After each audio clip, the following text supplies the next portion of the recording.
Samsung S22 ultra green line পড়ছে। এটা খুবই পজ দিয়ে নেই, ভিডিও দেখার সময় এরকম আছে, ব্যবহার করার সময় এই গ্রিন লাইনটা আছে। সো যারা S22 আলট্রা কিনছেন বা কিনতে চান তাদের জন্য এক সতর্ক বার্তা, গ্রিন লাইন কিন্তু পড়তেছে এবং খুবই বিশ্রী ঘটনা। স্যামসাং কেন ব্যবস্থা নেয় না বা স্যামসাং কি করবে ভবিষ্যতে, এইটা বড় একটা ব্যাপার। S23 কি হয়েছে জানি না, কারণ S23 আমি ব্যবহার করি নাই, তবে S24 আলট্রা আমার কাছে আছে। তা আমি ভয় পাচ্ছি আলট্রাতে না গ্রিন লাইন পড়ে। যে কোনো কিছু ব্যবহারের ক্ষেত্রেই এই সমস্যাটা হচ্ছে। এবং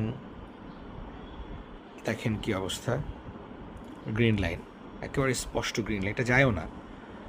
কী যেন দেখলাম এখানে নাকি আগুন দেওয়ার মাধ্যমে এটা চলে যায়। ভাই আমি জানি না, তবে যারা S22 আলট্রা কিনবেন, এই প্ল্যান করতেছেন যে 60,000-এ 70,000-এ আপনি S22 আলট্রা কিনবেন, ভাই এটার চেয়ে বরং অন্য ফোন কেনার চেষ্টা করেন, আইফোন কিংবা পিক্সেল যেটাই হোক কেনার চেষ্টা করেন, বাট S22 আলট্রা না, একদম না।